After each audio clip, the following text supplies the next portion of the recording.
গোটা রাজ্য জুড়ে একটাই কথা মুখরিত, we want justice. We want justice. We want justice. No safety, no safety, no duty.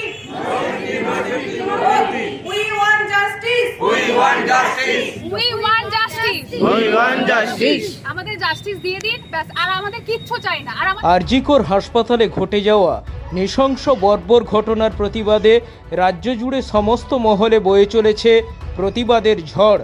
এই ঘটনাকে কেন্দ্র করে থেমে নেই রাজনৈতিক তরজাও, আর এই ঘটনার আঁচ এসে লাগলো এবার গঙ্গাসাগরে।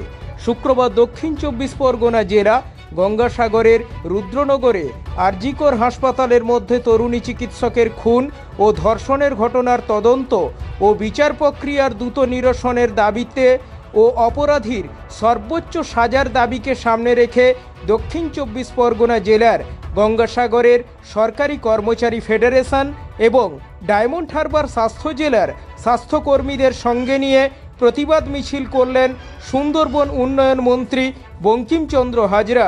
পিছিয়ে নেই বিজেপিও। একই সঙ্গে ঠিক রুদ্রনগরের ঢিলছোড়া দূরত্বে জিলাপি মোড়ে মৃত তরুণীর ছবি সঙ্গে নিয়ে টায়ার জ্বালিয়ে পথ অবরোধ করে বিজেপি কর্মী সমর্থকেরা এবং তারা মুখ্যমন্ত্রীর পদত্যাগের দাবি জানায়। এই বিষয়ে বিজেপি কর্মী সমর্থকেরা ও সুন্দরবন উন্নয়ন মন্ত্রী কি জানালেন দেখুন। তার জন্য ভারতীয় জনতা পার্টি আজকে ময়দানে নেমেছে। ইমিডিয়েট এই অপদার্থ খুনি মুখ্যমন্ত্রীর পদত্যাগ দাবিতে যাচ্ছি আমরা। কারণ এই অপদার্থ মুখ্যমন্ত্রী আছে বলে আজকের একজন মহিলা ডাক্তারকে ধর্ষিতা হতে হচ্ছে, তার খুনিরা ঘুরে বেড়াচ্ছে, পুলিশ প্রশাসন তাকে আশ্রয় দিচ্ছে।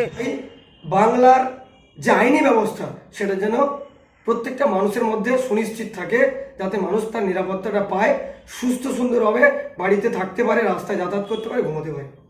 মুখ্যমন্ত্রীর পদত্যাগ দাবি করছে, এটা তো আর বাংলাদেশ নয়।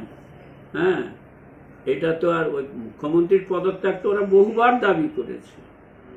অতএব সাগরে যারা নেমেছে কজন সরকারি কর্মচারী, আমি বলছিলাম না যে যাদের দেখা যায় না, কোভিডের সময় যাদের দেখা যায় না, যারা আমফানের সময় দেখা যায় না, যারা ইয়াসের সময় দেখা যায় না, তখন কিন্তু এই সরকারি কর্মচারী আমাদের দলের যারা, তারা তাদের নিজেদের পয়সা খরচ করে, তারা ওষুধ এনে, তারা সরকারি রিলিফ নিয়ে মানুষের পাশে গিয়ে দাঁড়ায়।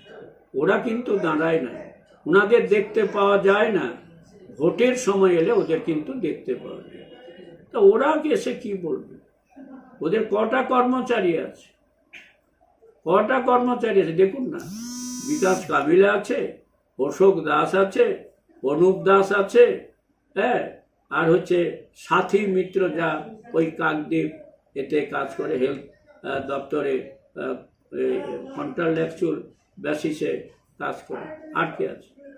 আর এখানকার কিছু নেতা, ওই কস্তুররাও যারা নেতাগিরি করে, ভোট এলে যাদের রাস্তায় দেখা যায় তারা।